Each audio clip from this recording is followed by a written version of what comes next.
warahmatullahi wabarakatuh. Perkenalkan, kami dari kelompok 6 dengan anggota saya sendiri Rita Septiana.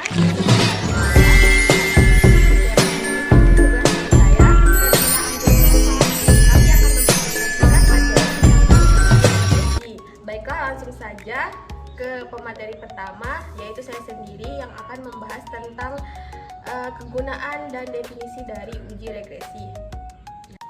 Baiklah, langsung saja ke materi yang pertama, yaitu tentang kegunaan dari uji regresi. Tapi sebelum itu, apa sih yang dimaksud dengan regresi? Jadi, uji regresi adalah metode statistik yang digunakan untuk menganalisis hubungan antara satu atau lebih variabel independen dengan variabel dependen. Adapun beberapa kegunaan dari uji regresi diantaranya itu yang kegunaan yang pertama adalah untuk mengungkapkan hubungan kausal.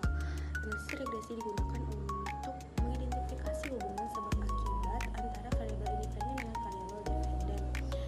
Dengan memodelkan hubungan ini, kita dapat menilai sejauh mana perubahan pada variabel independen mempengaruhi variabel dependen serta mengenali faktor-faktor yang berperan dalam perubahan tersebut. Kemudian yang kedua itu ada prediksi dan estimasi.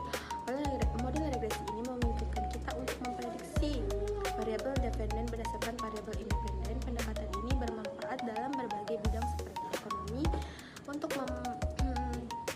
memperkirakan permintaan berdasarkan variabel seperti harga atau pendapatan. Kemudian yang ketiga itu ada pengendalian variabel. Regresi memungkinkan kita untuk mengontrol variabel lain yang mungkin mempengaruhi hubungan antara variabel utama. Dengan menyatakan variabel kontrol, kita dapat memperoleh gambaran yang lebih akurat tentang pengaruh masing-masing variabel independen. Kemudian yang keempat itu menjelaskan variabilitas. Regresi membantu kita untuk menjelaskan variasi dalam variabel dependen melalui perubahan pada variabel independen. Hal ini memudahkan kita dalam mengidentifikasi faktor-faktor yang paling berkontribusi. Kemudian yang kelima itu ada pengujian hipotesis. Melalui analisis regresi ini kita dapat menguji apakah hubungan antara variabel secara statistik signifikan atau hanya terjadi secara kebetulan. Hal ini mendukung validasi temuan kita secara ilmiah. Kemudian kegunaan yang terakhir atau yang keenam adalah sebagai dasar pengambilan keputusan. Analisis regresi ini dapat memberikan kita landasan analisis bagi pengambilan keputusan. Dengan memahami hubungan antar variabel dan hasil prediksi yang diperoleh, keputusan dapat dibuat secara lebih objektif dan juga berdasarkan data.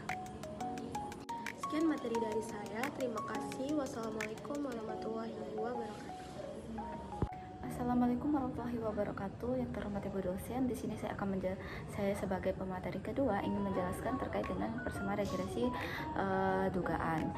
Jadi regresi itu kan merupakan metode statistik yang digunakan untuk menganalisis pengaruh variabel bebas X terhadap variabel respon atau Y. Jadi salah satu bentuknya itu adalah regresi linear sederhana, yang dimana itu nanti menjelaskan hubungan dari linear antara satu variabel bebas dengan variabel respon dengan model berbentuk lurus. Jadi variabel tak bebas itu yang nilainya yang ditentukan oleh variabel bebas itu suatu persamaan melalui suatu persamaan yang dinamakan dengan Y. Sementara itu variabel bebas itu dinamakan dengan X. Jadi adapun dari persamaan dari regresi dugaan itu adalah bentuk persamaan regresi yang diperoleh dari hasil estimasi atau dugaan parameter-parameter model regresi berdasarkan data yang tersedia. Jadi secara umum itu untuk regresi linear sederhana itu persamaan regresi dugaan itu dituliskan misalkan sebagai Y sama dengan beta 0 tambah beta 1 X seperti itu. Secara umum itu untuk regresi linear sederhana terkait dengan persamaan regresi dugaan itu bisa dituliskan sebagai misalkan Y sama dengan beta 0 plus beta 1 X, yang dimana Y itu sebagai nilai dugaan atau prediksi dari variabel dependen, yang X nya itu sebagai variabel dependen variabel independen. Nah, beta 0 itu taksiran itu sebuah dugaan yang dimana itu untuk intercept atau titik potongnya. Yang beta 1 itu sebagai taksiran atau dugaan untuk koefisien regresinya atau kemiringannya. Nah, jika terdapat lebih dari satu variabel bebas, maka digunakan simbol X1, X2, dan seterusnya. Jadi hubungan antara variabel bebas dan variabel tak bebas itu dalam bentuk persamaan itu bisa mengambil beberapa bentuk, di mana itu bentuknya itu hubungan linier, terus eksponensial ataupun berganda. Jadi hubungan itu bisa kita lihat dengan membuat suatu diagram pencar yang dari nilai-nilai variabel tak bebas dengan variabel bebasnya. Baik, jadi kedua variabel itu saling berhubungan, di mana itu bisa digambarkan dalam bentuk garis lurus yang disebut dengan garis regresi linier. Jadi digunakan itu ketika hubungan dari variabel independen X dan variabel dependen Y itu diasumsikan linier. Artinya itu perubahan X akan menyebabkan perubahan Y secara konstan, yang dimana kan dalam bentuk umumnya itu ada linear sederhana, satu variabel X, yang kedua ada linear berganda. Jadi kita bisa melihat di sana itu sebuah garis diagram pencar dan garis dugaan linearnya, dan di mana di atas di gambar tersebut itu ada data hasil pengamatan sebanyak n pasangan. Jadi kemudian digambarkan sebagai titik-titik pada bidang kartesius yang disebut dengan diagram pencar, yang seperti pada gambar di atas tersebut. Jadi garis lurus itu menyatakan garis regresi dugaan, jadi mana estimasi dari nilai DO dan 01 dinyatakan sebagai intercept, dan kemiringan garis tersebut yang dianggap sebagai pengepasan terbaik terhadap data. Jadi proses analisis memiliki beberapa tahapan yang harus dilalui untuk mendapatkan model dugaan dan pendekatan kurva terbaik. Yang dimana yang pertama itu harus mengidentifikasikan model. Jadi pada tahap ini itu data hasil pengamatan dianalisis untuk mengidentifikasi variabel bebas dan variabel tak bebasnya. Apakah itu relevan dengan masalah yang akan dianalisis itu menggunakan regresi. Selanjutnya itu dibuat satu atau lebih model regresi awalnya untuk menggambarkan hubungan antara kedua jenis variabel tersebut. Jadi bentuk hubungannya itu fungsional antara variabel dapat diketahui melalui diagram pencar. Jadi selain itu juga koefisien korelasinya juga itu dapat dihitung guna untuk mengetahui seberapa kuat hubungan antara variabel tersebut. Nah, yang kedua itu pendugaan koefisien atau parameter modelnya. Jadi setelah model digambarkan, hubungan antara variabel dirumuskan, langkah berikutnya adalah melakukan estimasi terhadap koefisien dalam model tersebut. Nah, jadi terdapat dua metode yang dapat digunakan untuk mengestimasi parameter model. Yang pertama ada itu metode kuadrat terkecil dan metode maksimum Legend atau Legend. Jadi nah, yang ketiga itu pengujian model dugaan, yang dimana pada tahap ini itu pengujian hipotesis terhadap koefisien parameter yang telah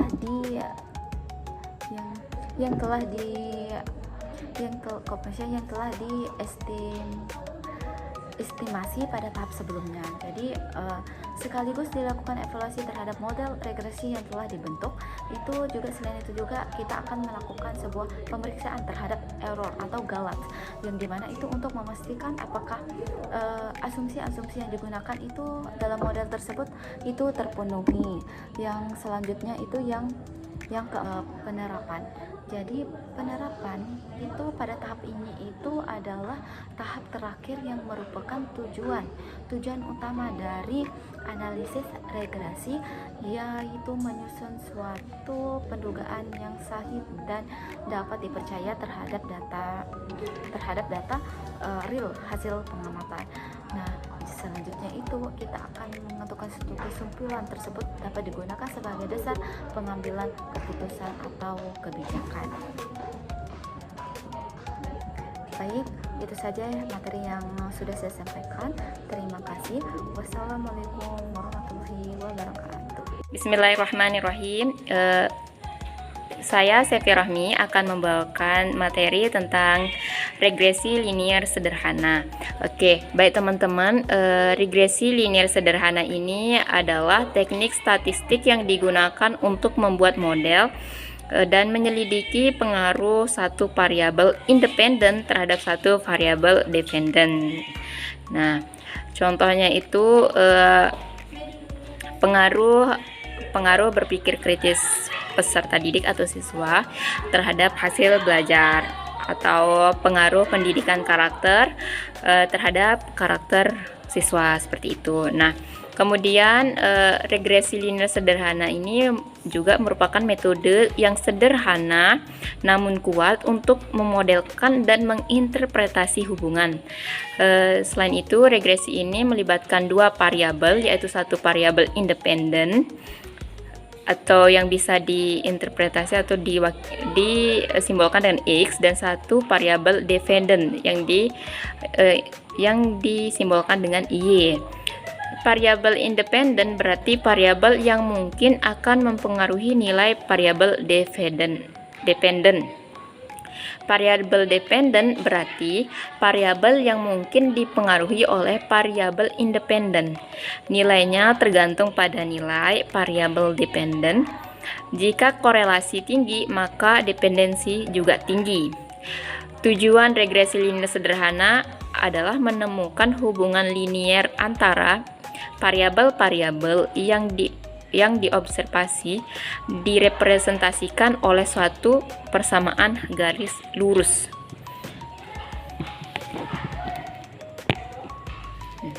Selanjutnya adalah hasil yang diperoleh dari analisis regresi linier sederhana ini adalah, yang pertama adalah persamaan regresi, yang kedua adalah signifikasi persamaan regresi, artinya kepercayaan dari persamaan regresi benar-benar dapat memprediksi secara nyata atau tidak. Nah, kemudian hasil yang selanjutnya adalah garis regresi. Ya, garis regresi ini adalah untuk membuat grafik regresi. Kemudian koefisien korelasi, hasil yang selanjutnya adalah koefisien korelasi dan koefisien determinasi. Itu adalah beberapa hasil dari analisis regresi linier sederhana ya. Nah, selanjutnya adalah langkah-langkah analisis regresi linier sederhana. Langkah-langkahnya itu adalah uji asumsi klasik atau uji prasyarat, di mana uji prasyarat ini adalah uji normalitas, uji linearitas, dan uji heteroskadisitas. Nah, selanjutnya adalah menentukan persamaan regresi. Langkah selanjutnya atau langkah ketiga adalah uji nyata koefisien regresi menggunakan uji F. Digunakan untuk menguji apakah model fit atau tepat atau tidak untuk memprediksi variabel Y. Nilai P ini disebut ukuran goodness of fit. Nah, selanjutnya adalah uji parsial atau uji T. Digunakan untuk mengetahui apakah ada pengaruh variabel X terhadap variabel Y. Selanjutnya adalah menentukan koefisien determinasi, digunakan untuk mengetahui besarnya kontribusi variabel X dalam mempengaruhi variabel Y. Selanjutnya adalah yang terakhir adalah mengambil kesimpulan. Nah, langkah pertama seperti yang saya jelaskan bisa kita lihat di PPT ini adalah langkah menentukan persamaan regresi. Nah, di sini ada rumus, yaitu rumus sederhananya itu Y sama dengan A plus BX. Untuk mencari nilai A dan B, di sini ada rumusnya. kita bisa lihat rumus mencari nilai A dan nilai B. Nah, selanjutnya yaitu adalah uji nyata atau uji regresi, langkah keduanya. Nah, uji nyata ini ada beberapa langkah. Langkah pertamanya yaitu formulasi hipotesis. Langkah kedua taraf signifikasi yang disimbolkan dengan A, dan langkah ketiga adalah kriteria pengujian. Langkah keempat yaitu adalah uji statistik menentukan F hitung atau F regresi. Langkah terakhir atau langkah keempat adalah mengambil kesimpulan. Nah, selanjutnya adalah uji parsial atau uji T. Nah, di mana uji parsial atau uji T ini untuk menentukan apakah ada hubungan nyata antara variabel X terhadap variabel Y. Nah, formulasi atau langkah pertama adalah formulasi hipotesis atau merumuskan hipotesis. Langkah yang kedua yaitu adalah taraf signifikasi A. Langkah ketiga adalah kriteria pengujian. Nah, kita ke slide selanjutnya. Nah, di sini masih dengan uji T atau uji parsial. Setelah langkah ketiga, di sini kita akan langkah keempat yaitu uji statistik, di mana uji statistik ini adalah untuk menghitung nilai koefisien korelasinya. Nah, langkah kelima adalah mengambil kesimpulan. Nah, selanjutnya adalah koefisien determinasi yang dilambangkan dengan R kuadrat. Koefisien determinasi digunakan untuk menentukan besarnya kontribusi variabel X dalam model regresi mampu menjelaskan variabel dari variabel Y. Menurut Ghazali 2016, nilai koefisien determinasi yang kecil berarti kemampuan variabel independen atau variabel X dalam menjelaskan variabel Y sangat terbatas. Dan semakin tinggi nilai koefisien determinasi, maka semakin baik pula model regresi yang diperoleh. Nah, kemudian di sini ada kategori koefisien determinasi menurut Chin 1998. Oke. Di sini jika 0,19 lebih kecil daripada nilai R kuadrat daripada nilai R kuadrat atau kurang lebih 0,33, maka bisa dikatakan bahwa Oke. Di sini jika 0,19 lebih kecil daripada nilai R kuadrat daripada nilai R kuadrat atau kurang lebih 0,33, maka bisa dikatakan bahwa variabel X itu berpengaruh lemah terhadap variabel Y. Selanjutnya adalah jika nilainya adalah kurang dari 0,33 atau kurang lebih nilai R yang diperoleh kurang lebih dari 0,67, maka bisa disimpulkan bahwa nilai tersebut moderat, ya. Kemudian jika nilai R kuadrat atau koefisien determinasi yang diperoleh lebih besar daripada 0,67, maka bisa dikatakan bahwasanya variabel X dapat lebih kuat mempengaruhi daripada variabel Y. Nah, setelah itu kita lanjut ke slide selanjutnya. Nah, di sini adalah rumus koefisien determinasi. Ada beberapa langkah, yaitu pertama menghitung jumlah kuadrat, kemudian menghitung jumlah kuadrat XY, X dan Y, dan yang terakhir adalah menghitung koefisien determinasi. Nah, nilai koefisien determinasi mempunyai rentang dari 0 kurang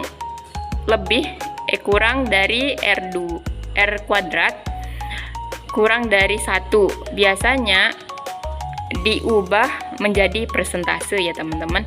Kemudian di sini ada rumus alternatif. Nah, rumus alternatif ini bisa digunakan juga. Di sini ada R kuadrat sama dengan jumlah nilai sigma XY dikurangi dengan sigma X dikali dengan sigma Y kuadrat per jumlah nilai sigma X kuadrat dikurangi sigma X dikuadratkan, kemudian dikali dengan jumlah nilai sigma Y kuadrat dikurangi dengan sigma Y dikuadratkan. Nah, kita lanjut ya, kita ke contoh soal pengerjaannya ya. Kita ke contoh soalnya. Di sini contoh soalnya adalah seorang guru ingin meneliti adanya pengaruh antara keterampilan berpikir kritis siswa dengan hasil belajar siswa. Data yang diperoleh dalam penelitian ini adalah, nah ini ada data. Jadi nilai X ini adalah nilai yang mewakili daripada keterampilan berpikir kritis siswa. Kemudian nilai Y ini adalah nilai yang mewakili dari hasil belajar siswa. Nah, selanjutnya kita akan melihat pengerjaan dari contoh soal ini secara manual ya teman-teman. Oke. Ya, ini adalah contoh soal tadi. Kemudian ini adalah data keterampilan berpikir kritis dengan hasil belajar siswa. Nah, setelah itu kita akan membuat tabel bantu ya. Nah, di sini kita sudah membuat tabelnya. X-Y ini diperoleh dari nilai dari X dikali dengan Y. Kemudian X kuadrat ini diperoleh dari X yang dikuadratkan, nilai X yang dikuadratkan. Kemudian Y ini diperoleh dari nilai Y yang dikuadratkan. Kemudian yang di bawah ini adalah total dari keseluruhan nilai yang ini. Nilai yang di atasnya ini total dari penjumlahan nilai Y, nilai X, XY, X kuadrat, dan Y kuadrat. Kemudian ini adalah langkah dalam uji regresi linear sederhana. Kita ada rumus. Yang pertama itu kita harus menentukan persamaan regresi. Nah, rumusnya itu adalah Y sama dengan A plus BX. Nah, untuk mencari A dan B ini kita memerlukan rumus. Nah, ini adalah rumusnya. Kemudian kita masukkan. Jadi nilai A-nya adalah 0,288. Kemudian kita masukkan yang B, ini rumusnya. Kemudian kita jumlahkan sehingga menghasilkan 0,899. Sehingga di sini kita bisa masukkan ke dalam rumusnya. Berarti Y sama dengan minus 0,288 plus 0,899x. Selanjutnya kita bisa tafsirkan bahwasanya persamaan tersebut memprediksi hasil belajar siswa minus 0,288 akan dipengaruhi oleh keterampilan berpikir kritis siswa. Nah, di sini tahap selanjutnya adalah uji nyata atau uji nyata regresi atau uji T. Di sini ada formula hipotesis seperti yang saya jelaskan tadi, dan sesuai langkah-langkah yang dimasukkan rumus, kemudian rumus dimasukkan angka dan nilai, sehingga di sini kita bisa lihat tabel dari hasil uji statistiknya. Di sini ada uji JK, jumlah kuadrat, DB. DB ini adalah kita lanjutkan ya, DB ini adalah derajat kebebasan. Kemudian KT ini adalah kuadrat total atau kuadrat atau RT ya, RK ya, rata-rata kuadrat. Kemudian ini adalah F hitung dan F tabel. Nah, ini didapatkan dari rumusnya yang adalah yang ini ya teman-teman. Nah, sehingga kita bisa mendapatkan hasil uji statistiknya yang ini. Kemudian karena F hitungnya adalah 77,284 dan F tabelnya adalah 5,32, maka kita bisa menarik kesimpulan bahwasanya karena F hitung lebih besar dari F tabel, maka HO ditolak. Jadi keterampilan berpikir kritis dalam dapat memprediksi secara signifikan capaian dari hasil belajar peserta didik. Ini belum ditulis ya. Kemudian uji regresi atau uji T. Nah, uji T ini adalah bertujuan untuk menentukan apakah ada hubungan nyata variabel X terhadap variabel Y. Langkah-langkahnya seperti yang sudah saya perlihatkan di PPT, tinggal diikutin aja ya. Nah, langkah 1, langkah 2, 3. Nah, 4 ini uji statistik di mana rumusnya itu menghitung nilai koefisien korelasi. Nah, koefisien korelasi setelah kita jumlahkan dengan menggunakan rumus ini, maka kita akan memperoleh nilai yaitu 0,951 ya. Nah, kemudian setelah kita memperoleh koefisien korelasi ini, kemudian kita harus menghitung T-hitungnya ya, atau TO. Nah, TO-nya sudah, ini adalah rumusnya, kemudian kita jumlahkan, maka hasilnya adalah 8,699.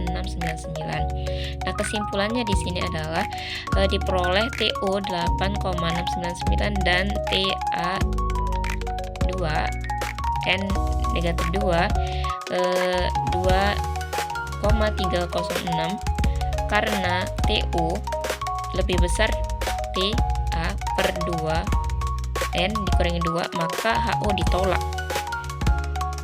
Artinya kita lanjutkan. Artinya H1, jadi dapat disimpulkan bahwa ada pengaruh keterampilan berpikir kritis terhadap hasil belajar siswa. Oke, selanjutnya adalah kita harus menghitung koefisien determinasi atau R kuadrat. Nah, langkah pertama seperti yang sudah saya jabarkan, kita harus mencari jumlah kuadrat X, Y, X, dan Y. Nah, sehingga di sini kita harus menerapkan sebuah rumus, yaitu rumus menghitung koefisien determinasi atau R kuadrat. Ini adalah rumusnya. Setelah kita masukkan rumus dan kita jumlahkan, maka totalnya adalah 0,03259. Sehingga nilai koefisien determinasi sebesar 0,03259 mempunyai arti bahwasanya keterampilan berpikir kritis berkontribusi sebesar 3,259% dalam mempengaruhi variabel hasil belajar siswa. Dengan kata lain, 32,59% hasil belajar dipengaruhi keterampilan berpikir kritis siswa. Sisanya dipengaruhi oleh faktor lain. Sesuai dengan penjelasan di awal, menurut Chin, berarti ini kita bisa lihat ya bahwasanya pengaruh berpikir kritis terhadap hasil belajar siswa itu adalah lemah, karena ini di bawah nilai dari 33 ya teman-teman. Kemudian di sini saya menggunakan rumus lain. Dengan rumus lain ini saya telah memperoleh nilai yaitu 59,88. Jadi di sini kita bisa ketahui kesimpulannya bahwasanya ternyata kemampuan berpikir kritis itu berkontribusi sebesar 59,88% dalam mempengaruhi variabel hasil belajar siswa. Dengan kata lain, 59,88% hasil belajar dipengaruhi oleh keterampilan berpikir kritis siswa, sisanya dipengaruhi oleh faktor lain. Nah, di sini kita bisa ketahui ya bahwasanya di sini pengaruhnya lebih. Nah, dengan nilai ini kita bisa ketahui bahwasanya ini taraf moderat ya teman-teman. Nah, saya juga menghitung dengan menggunakan Excel yang hasilnya adalah R kuadrat sama dengan 0,9062. Nah, kalau ini bisa kita ketahui ya bahwasanya pengaruh dari berpikir kritis itu adalah 90,62% terhadap hasil belajar siswa, atau kita bisa ketahui bahwasanya pengaruh dari berpikir kritis itu sangat kuat terhadap hasil belajar siswa. Nah, itu adalah beberapa dari representase dari hasil penghitungan koefisien determinasi yang berbeda dengan berbeda rumus dan dengan menggunakan Excel. Tetapi namun saya tidak tahu ini benar atau tidak ya. Jadi bisa kita lihat bahwasanya dari 3 jawaban ini dia memiliki kesimpulan yang berbeda-beda. Baik teman-teman, terima kasih. Assalamualaikum. Baiklah teman-teman, di dalam Excel itu teman-teman bisa melihat diagram pencarnya ya. Di situ hasil dari R kuadrat atau R kuadratnya yaitu adalah 0,9062, yang artinya bahwasanya kemampuan berpikir kritis siswa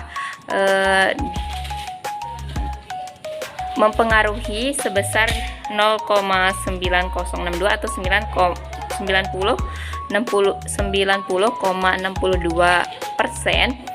dari hasil belajar peserta didik. Sisanya dipengaruhi oleh faktor lain seperti itu.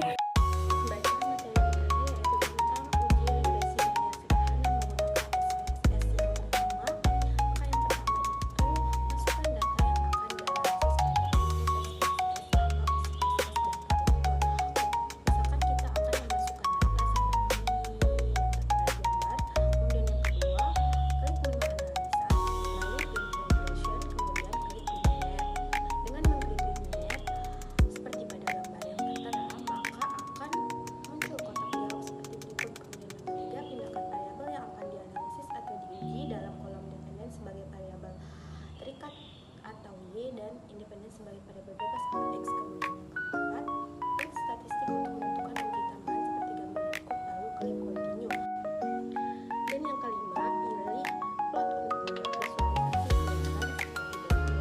Maka yang keenam, klik save jika ingin menyimpan data seperti gambar berikut. Dan yang terakhir, maka outputnya akan tampil seperti gambar berikut.